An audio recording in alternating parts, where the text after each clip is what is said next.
So I think I'm ready. I'm resting this on a cymbal at the moment. If we hear a crash, we know what it is. Yeah, there you go, yeah. So thank you for having us, Lizzie. This is very nice. Yeah, thank you, Lizzie. Thank you for being here with me today. I'm nervous, okay, because when I talk in English and cameras and everything.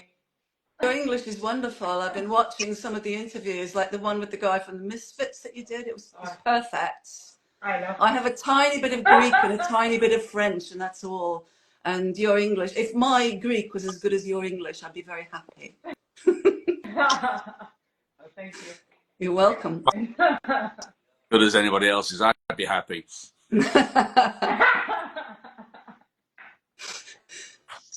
We're going to make a party.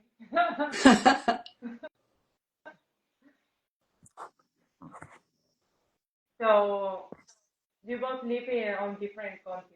How do you manage to stay in sync with each other and more forward with your band? We use Messenger mostly. Occasionally we'll do Zoom or a bit of FaceTime or what have we, email, etc. That's how we communicate. But I think what's really useful is that we've always been very much on the same wavelength anyway. So there is a kind of, there's no need to keep the music on course as such, because we're already very much on the same page with just about everything we do. We have a real sort of instinctive feel for each other's processes, and that makes it an absolute joy. It's a lot easier. There's no real tussles between, well, we should do this or we should do that. You know, not everything works, but it's very seldom that we have a disagreement on, you know, like on the fundamentals of where something should or shouldn't go. It's true. And usually we can help each other out if we're a little bit stuck with something. Kevin is particularly good at this. I'll say, I'm hearing something, and he'll say, I don't know, what about a gamelan? And I go, that's it. It's like a bell. And I'll go away and I'll get my little MIDI keyboard out and I'll make a bit of gamelan, slot it in. And that's what I was looking for. As I say, we're very much sort of two sides of the same coin here. We work very well together. Yep. And what can you tell me about the formation of Lunar Paths? Well, we met each other way back in the early 1980s. When we were recording and touring around the UK. And then Kevin went off to join Skeletal Family, and I went off to pursue academic and theatre type interests and worked there for a while. And then one day in late 2021, I think it was, I got out of the blue this communication from someone called Kevin Hunter saying, is that you? And I went, yes, it is. Is that you? I know we got chatting about what we'd been up to. And we said, shall we make some music together again? And that was largely it. Kevin sent some percussion to me, and I went and did a recording in a cemetery in the village in Greece, where I also have a little home. And I started playing around with this, stitching it together. I taught myself from knowing nothing about how to make music with a DAW online, and then downloaded a program and then started just basically trying stuff out, throwing stuff at the wall, seeing what would stick. And we said, after we'd done a few tracks like this together, we said, do you know what, maybe we should like share some of this with the world and give ourselves a name and maybe start to put things out there on streaming platforms and so on. And that was just a little over 3 years ago, and here we are chatting to you. It was really funny how it was very organic how it all came about. There was no plan. There was no let's do whatever. I mean, there is now. Most definitely, yeah. Now that we're having such a wonderful time doing this and finding quite a little bit of success, we just want to now start to take it to the next level, you know. But yeah, there was no plan. I mean, we didn't know back in the early 80s that we were helping in our own small way to create what I suppose they now call the goth culture or post-punk or what have we. And it feels very much the same now that, you know, we didn't know that we were creating a Lunar Paths sound, because we like an awful lot of that music from back then, but there has been such a lot of fabulous stuff, so many interesting new trends in music that's come up over the interim period. And we were flabbergasted to find that, you know, we liked the same kinds of things that weren't goth at all. We both liked avalanches. We both liked the streets. We both liked Underworld. And, you know, we still had a great, huge area of commonality, I suppose, even though we hadn't spoken to each other in decades. So, yeah, there was no, as Kevin said, there was no plan. It was very organic how it came together. Who are your references in music? Yeah, I mean, I've indicated some, I think. You know, obviously we were very much into the music of our peers back then. So all of those great classic post-punk goth bands are important to us, but also lots of other stuff besides, things that, you know, were even there before any of this happened. And because I spend some of my time in Crete, I love Cretan music. So we use a lot of lira samples, you know, the traditional Cretan instruments. There's classical musicians I admire. There's such a breadth of genres to choose from. Kevin's got a very eclectic taste as well. What are you into, Kevin? What are your foundation stones? Well, I mean, as you said, would expect that, you know, that we grew up with him and was just coming through as we was starting to make music first off. But I've always liked some elements of folk music. I've always liked the resistance element of folk music, and also the sounds, and coming from a rhythm point of view as well. Most other music other than rock and roll isn't centered around a backbeat. And I think it gives a lot more scope and a lot more originality when you can actually incorporate other ways of doing things. Like Irish music is very much about on the downbeat, as is well, now native. I've started, since I've been living in America, I've started to listen to some more native stuff, and also an awful lot of cumbia, which is the South American music. And it's just not based around the same rhythmical structure, which gives you a lot more freedom, I think. And I think that I hope that we actually get some of that through in what we do, you know, without the cultural appropriation thing, you know, that it's just something that's genuinely interesting and exciting. Cumbia for me it's probably the most exciting music form. You know, it's so traditional and it's so non-traditional as well.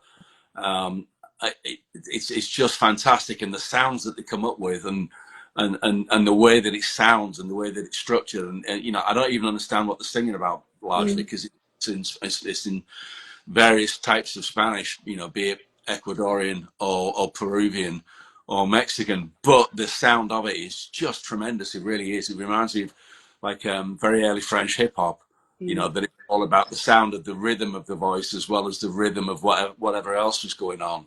So that's what really excites me at the moment, is stuff like that. That and sounds. Sounds have always interested me and excited me. Different sounds of things, big sounds, small sounds, whatever, you know, or stuff that really cuts through.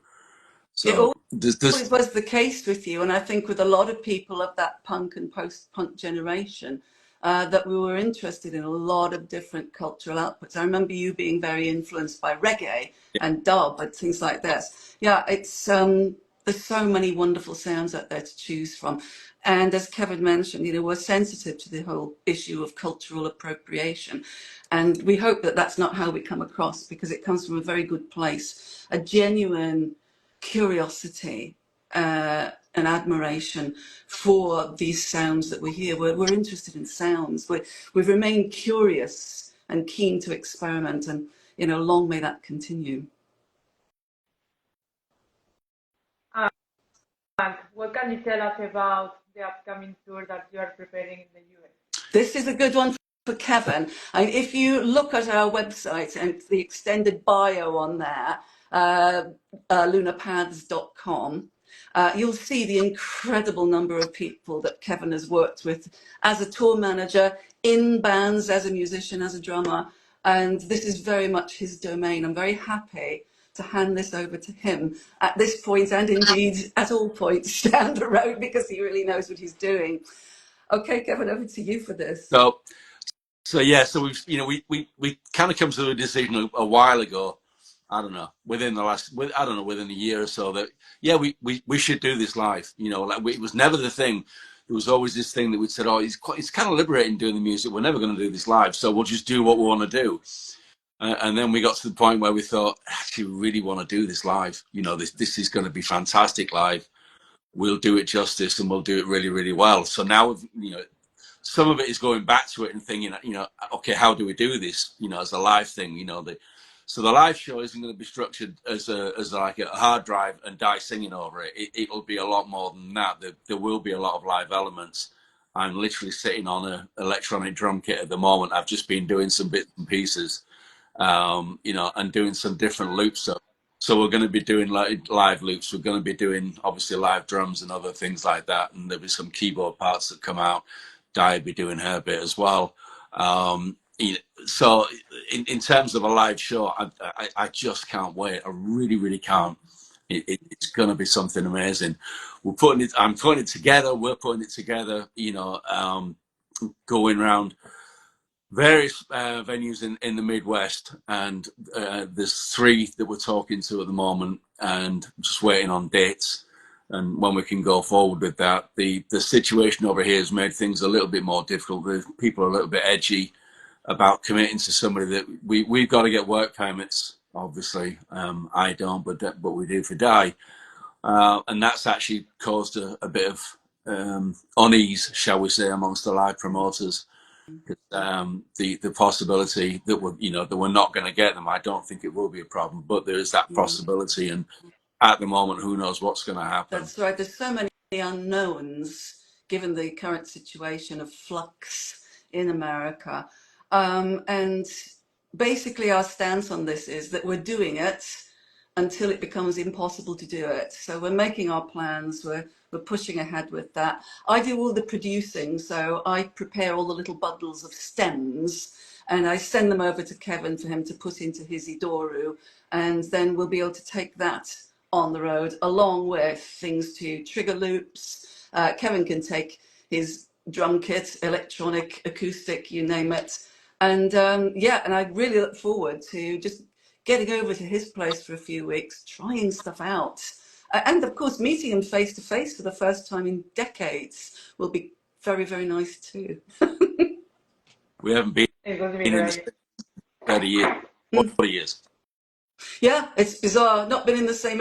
There's a few times we came close. Like I was working at the LPAC Theatre in Lincoln, and you were at the Engine Shed, a venue right next door to the LPAC Theatre in Lincoln. You were touring with Stereophonics at the time, as I recall, Yeah. and we were literally within a few meters of each other for that whole day, and we never crossed paths. It would have been, well, it would have been jaw-dropping. It would have been amazing if that had happened. But, then probably other occasions where we've been ships passing in the night as well. But, that was one that you mentioned. And I went, you're kidding me. I was there then. Gosh. So, yeah, that'll be some reunion when it finally happens. Yeah. So, yeah, anyway, it's ongoing. It's going to be the Midwest of America first off, some small places. And we're going to do a 35, 40-minute set, and we're just going to bang you between the eyeballs, basically. It'll be great. That's our first outing anyway. I think we need to get a nice little tour like that under our belts and then use that as a way to get to the next stepping stone of doing bigger tours, bigger dates, and, onwards and upwards. Yeah. There will be one in Spain. Fingers crossed. I would love to do Europe. It would be so, so nice. We seem to have quite an interesting sort of fan base, dotted all over the world, really. But we certainly have got people who are interested in us in Spain, in Italy, in Greece, in France. It's such an extraordinary new world that we've found ourselves working in, where once upon a time you would start with a very local scene and grow outwards. Now your scene is global right from the get-go. It presents all kinds of new opportunities and challenges, and we It's can't weird. wait to see what takes us where. Go on. I was just going to say, sorry, it's weird how much support we've got in Australia. Yes, indeed. Yeah, at certain countries there seems to be little pockets that really pick up on us. I don't know if some of it's to do with Gordon, who runs the Infectious Unease show on one of the Melbourne FM stations. He's played a lot of us, and perhaps it's kind of snowballed out from there. We've been blessed with getting an awful lot of airplay from an awful lot of these smaller independent stations, and a few on BBC in the UK as well. But that's Kevin's work, doing all the networking with the various DJs and so on. So yeah, this is where we exist now. Yeah. I mean, because we haven't played live yet, we only exist on these various social media platforms as audio, as radio broadcast, as streams on our YouTube channel. This is our stage, which is why we're very grateful for you to have us on your stage today. Thank you again. Oh. I'm shy. And what can you tell me about your upcoming releases? Our upcoming releases, you say? Yeah. Yes, absolutely. Well, we're very excited that a track of ours called Antarctica has been chosen to be on the Mutant Electro compilation album, and that's dropping on May the 2nd. And it's going to come out on Bandcamp as a digital download, but also as a really beautiful sort of gatefold sleeve CD. And the guy Martin, who is in charge of this little label, is putting it out as well on vinyl eventually. So we were absolutely thrilled to get that. We're doing a collaboration with an artist from Ireland. I guess we can go semi-public with this now, and at least say who it is, but we're not saying what it is yet, because that would ruin the surprise. There's an artist in Ireland called PMAD, and we are working closely with him, and also an Australian band called Kill Toys. And we're doing, let's just call it a collaborative project for now. It's because I really don't want to ruin the big kind of, it's a collaborative project with a twist, and I don't want to give too much away. Maybe we can do this again once we've released whatever it is, or gone more public with it. We'd love that. We've also got another track that is in the pipeline at the moment that's, as usual for us, quite different from everything we've done before. We never really know how these tracks will land, what form they'll take. We just kind of enable them to become themselves. So Kevin sends me this sort of dirty bass and this really quite driving, quite ominous sounding percussion. And I put it in my DAW. I start messing around with it. I sing a little line over it, and I think, oh, that sounds good. But what if it was brass? And so I thought, I'm going to get my little MIDI keyboard out. I'm going to take that riff I just sang, but I'm going to do it as if on brass instruments. And so this very foreboding, kind of repetitive, drony song suddenly has become this really quite sassy, saucy little song. You'll see when it comes out. Hopefully it'll be out towards the end or middle May, something like that. So watch this space. So yeah, it's we never really know what direction our songs will go in. You'll send me something, or I'll send you something, and then we start adding things and building it, and we're always surprised by how it turns out. No one could predict it. Phrase we use so much, isn't it? Yeah, it's just always a surprise, and some of them are really quite strange, I suppose, which I hope will never change. I wouldn't want to get into anything that's like that formulaic. This is what a goth band has to sound like. We have to have some guitars, and you have to sing a little bit like Ian Curtis or Andrew Eldritch, and and it becomes very predictable. And instead, the whole process is still very organic, and I really don't know from one track to the next what the next one will be like. It's so exciting. Yep.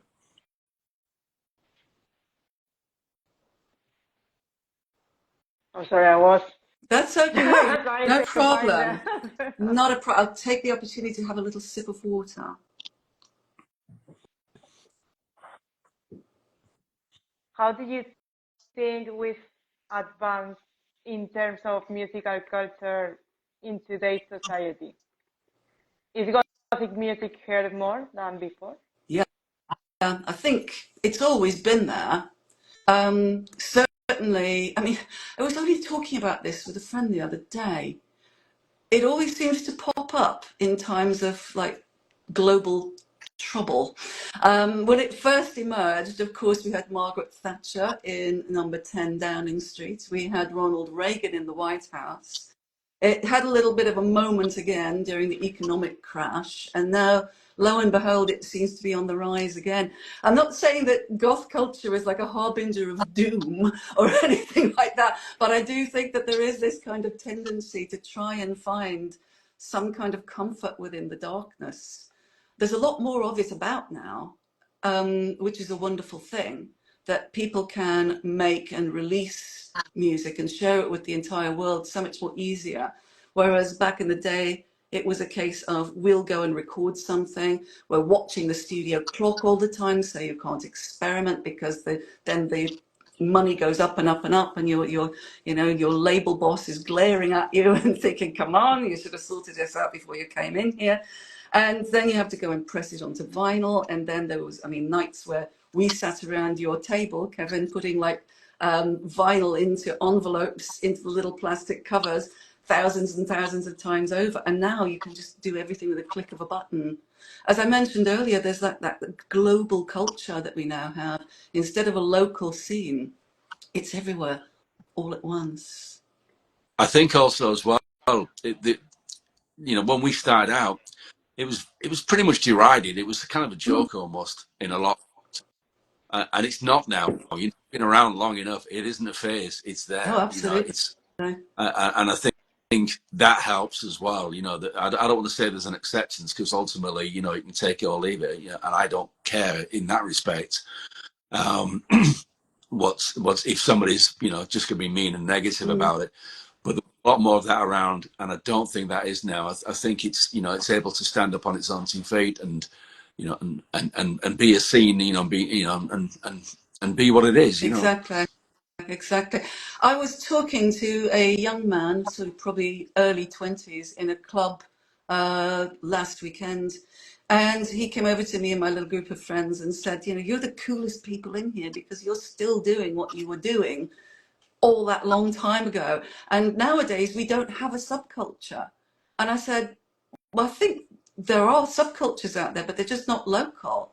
It's a little bit like thinking about the people who follow Lunar Paths.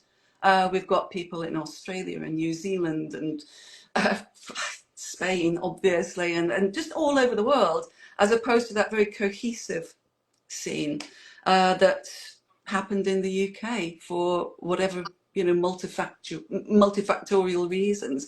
Kath Unsworth's book, Season of the Witch. I don't know if you're familiar with that. She does a really good kind of contextual reading of why goth happened when it did and how it did. And if you haven't read it, I would urge you to do so because it's very, very good indeed. I was waiting for Oh no, another answer. sorry, I ran out of things to say. No, as if. It's me today. I am a bit ill. I can see. Yeah, I think I'm still a little fried about having to download the audio driver that Windows decided to wipe out when it updated last night. So I'm still a little sort of angry about that. But I'm calm again. More coffee. Have more. Yeah, the coffee will calm me down. Coffee or Yeah, tea. it Tea is works. It better works for us. And who is in charge of writing the lyrics of the songs? Where does the inspiration come from? Well, I'm the person who writes. I keep inviting Kevin, but so far he's thrown me really wonderful little juicy morsels to latch onto. A lot of our ideas come from the conversations that we have into, well, either in the middle of the night for Kevin or the middle of the night for me, depending on what time of day it is, because of course there's a 5 or 6 hour time difference between where we are. And some of the ideas come quite directly from those conversations. Others come from all over the place, really. A little bit about the process. I personally, I think that a vocal should serve the entire song. It's not like, overly central in that respect. And because of that, it's always comes along last. And what I tend to do is I listen to what we've put together so far. I maybe try and sing a melody over it. Once I have a melody, I then write some nonsense lyrics to it, simply to map out where the vowels have to come, where the consonants have to hit. And then once I've got that map, I start to swap in the real words. And sometimes it can just be a phrase that pops into my head, and that dictates the rest of the entire song. Or it could be something like our previous release, Zero Trust Mentality. That was born out of, if you may remember, at the end of 2024, Meta had a little bit of a meltdown. Facebook was in a mess, and Instagram and all of those social media platforms. Everyone thought, oh my God, I'm being hacked. And so I went online to try and make sure that, our socials are okay, because as I suggested earlier, it's literally one of the few places that we exist as a band at the moment. And if we lost our social media, it would be like, we'd kind of disappear like ghosts.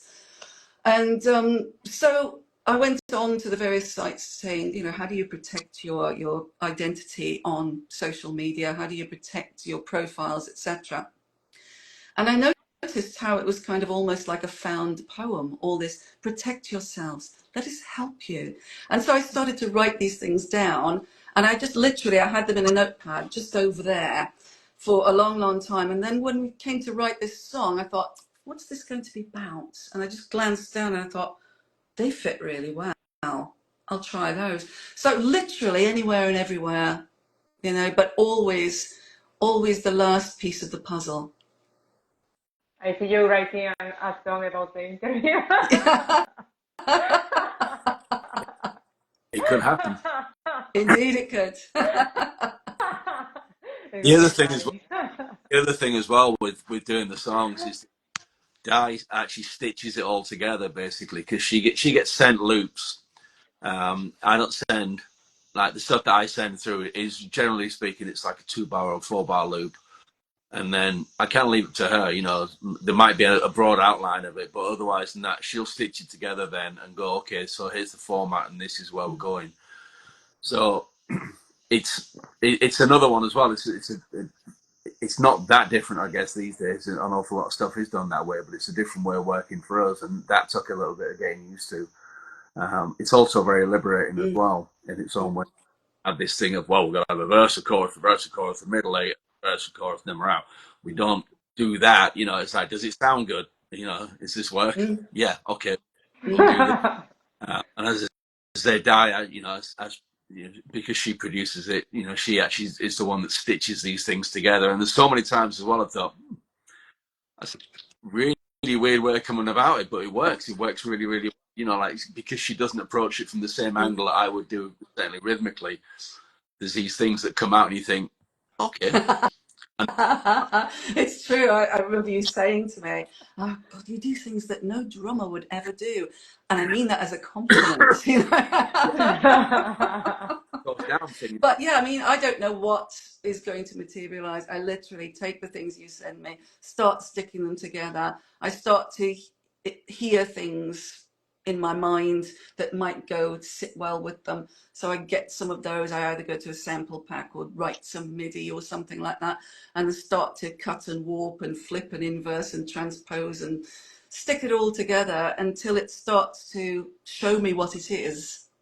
And then I help it to become that, if you know what I mean. There's really no, as you say, prescribed way of doing things. I mean, possibly one of the oddest songs we've done, also one of my favorites, and also with a lovely video, which is fast approaching 1,000 views on YouTube, I meant to tell you. Cicada, you know the little insects? You'll have them in Spain. We certainly have them in Greece. We even have them in Chicago.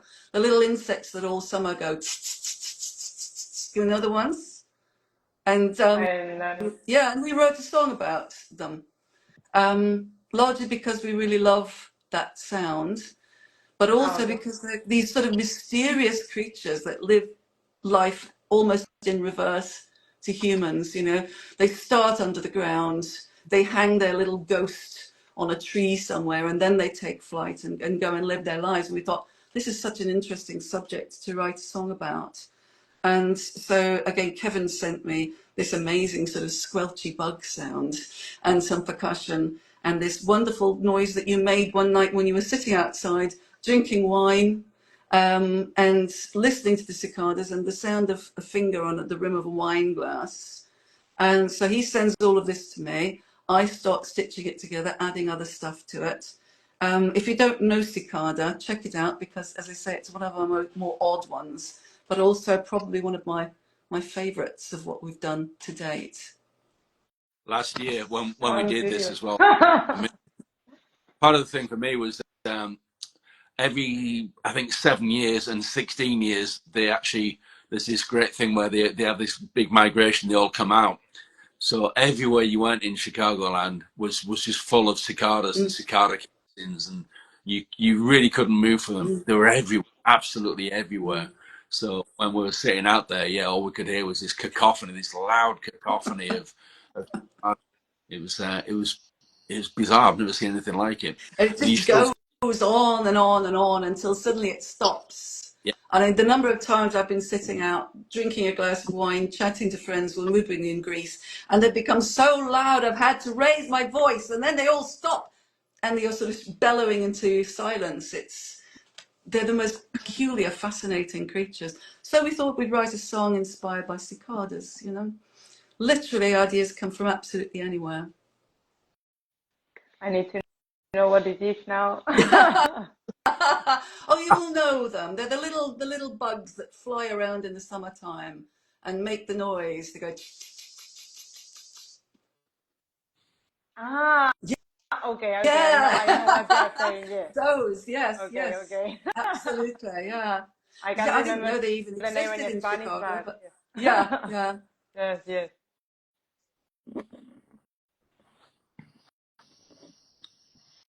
Any festivals you would love to play at one day? At this stage, pretty much any of them. I'm seeing all the notices come up now for the spring and the summer and or the autumn festivals. There's like cold waves in Chicago, and it's just like, I wish we were on there, even very, very small, right at the bottom. I wish we were on one of these bells. It will come, but you know, at this stage, I mean, I don't know about you, Kevin. I'd say pretty much any of them. oh god, yeah, yeah.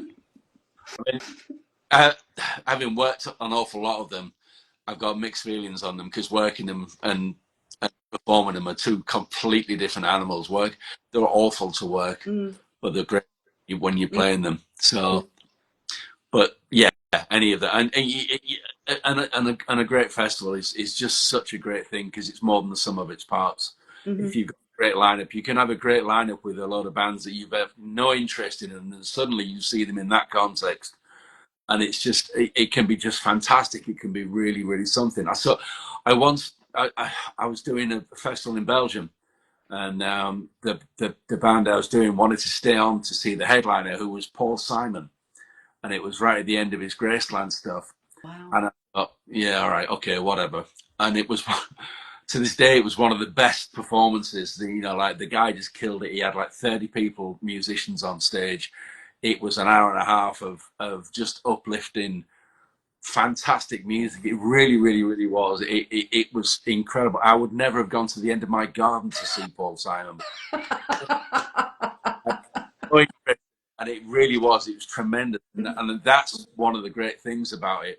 Europe, especially, because you do, like, especially in the Netherlands and Belgium, particularly, you know, they have these town festivals where they just have a whole range of people on, and they'll take over the town centre for like a weekend, and the most unlikely bands butt up against each other, you know, and it's great, it's fantastic because you see, you know, all walks of life, all types of people just enjoying themselves, just having fun, you know, having a nice time, you know.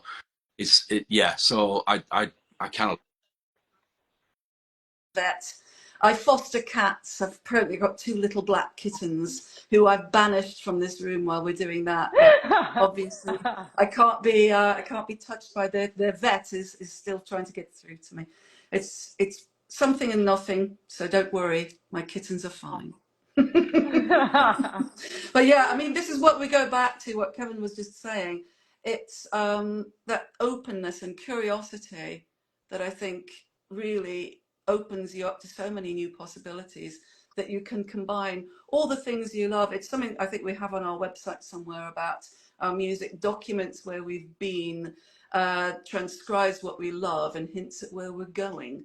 And I think that's very, very true. I think long may we continue to be curious and open about everything. yeah. Is there I think any when many? Sorry? no, go ahead. No, tell me. I think when you stop doing that, when you stop being curious as an artist, I think, you know, you kind of, your time's up. You know, when you stand still, Mm, I think that, you know, as just that as an artist, I'm not sure why you're doing it if you're not curious. mm, You know, it's in the discovery. yeah, The whole thing's discovery and doing something different. yeah. It might not work, you know, but trying, you know, going It's out there fun and finding out, isn't it?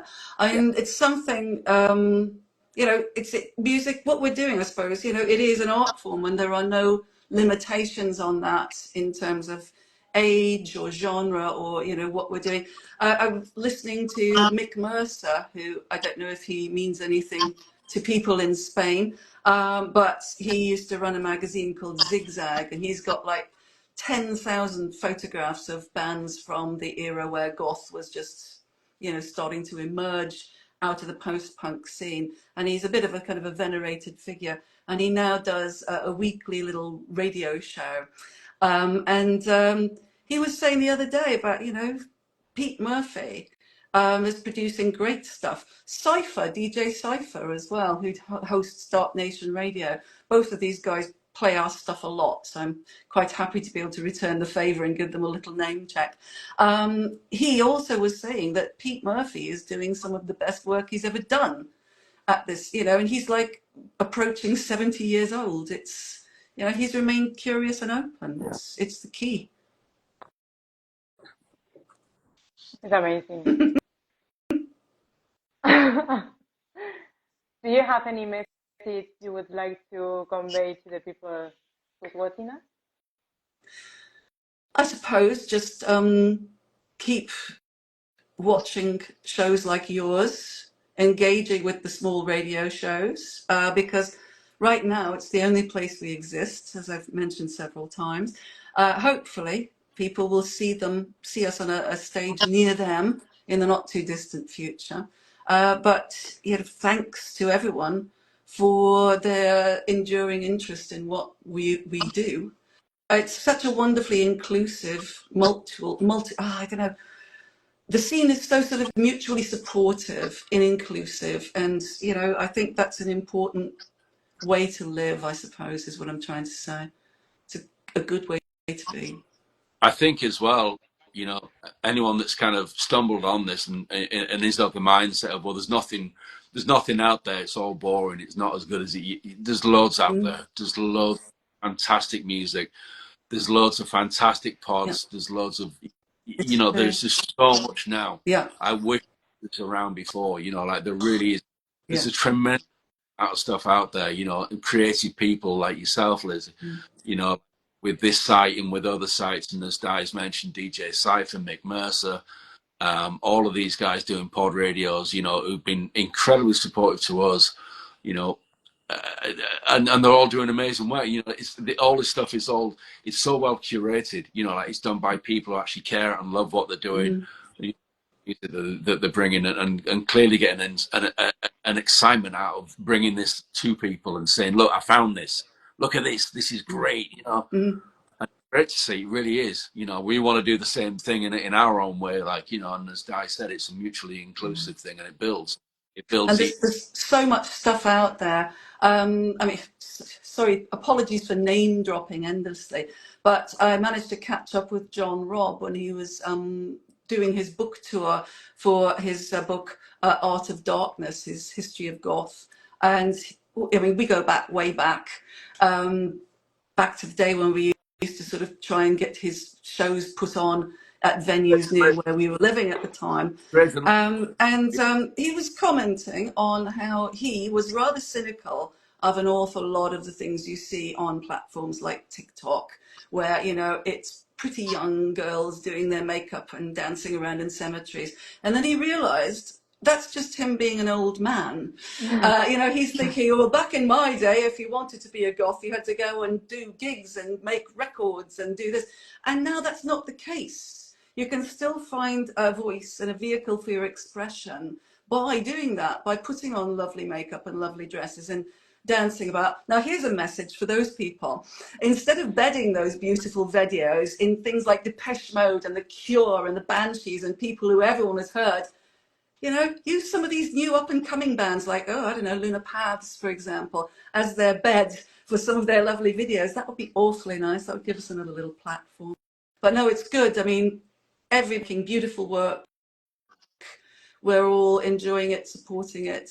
And it's a different way of doing something from the same heart that existed back in the day. It's all good. It's all wonderful. But we need to keep listening to the Pet Mode, the Cure. Oh yes, we do. Oh yes, for sure, most The pets definitely. are my Yeah, kings. I do understand. I mean, people will want to get their reels seen, so they'll attach it to trending music. But I But got you to say, know, well, actually, just back to that, Depeche Mode and The Cure both done LPs that are as good as stuff they were doing, you know, like totally. many years ago. Memento Mori, good Yeah, LP, very good LP. All yeah. that, and all that went with it. I didn't see it, unfortunately, but I know that a lot of people really, you know, like loved what they were seeing. That yes, some people missed various people that, you know, that are not in the band anymore. Mm. And with the Cure's latest LP, you know, it's a good LP, It and that really is. It really he did is. so much good work on that last tour. You know, like his stance on ticket sales and merchandise and stuff like that. You know, Hmm. it's great. You know, that's relevant. That's absolutely as relevant as anybody else. You know, and he's using his platform as well It's in a true. Yeah. positive way. You know, so actually, yeah. To your point, yeah, we do still need them. You know. Of Oh, we course. certainly do, most definitely. And again, they're making some of the most interesting and thought-provoking and beautiful music of their entire careers. I mean, that Cure album is just all about, you know, intimations of mortality, everybody kind of getting older, the inevitable aging process, and you know, death. And you know, I don't know if he could have written that when he was 25. Oh, it's Bob Smith. He probably could have written that when he was 25. But yeah, it's a wonderful I album. was him.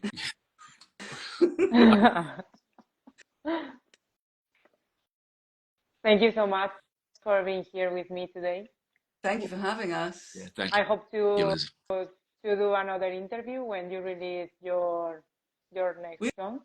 would love to. That would be wonderful. Now that And we know how to do it, this is our first attempt at Instagram Live. So I hope it wasn't too bad. I hope it was good.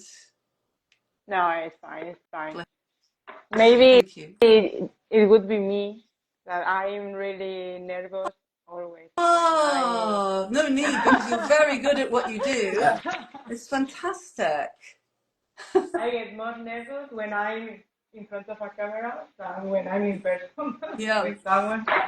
I just think to myself, whenever I do this, I think I'm just talking to that one person. There's no one else there. And that usually gets me by. And, you know, having fun. If it's not fun, you know, if Yeah, it's not fun, don't do it. why you do it? It's necessary. Yes. And we will post on a report or news or whatever it is. Amen. So more people. I'm trying to turn the metal into more music. Thank you. I hope they don't notice.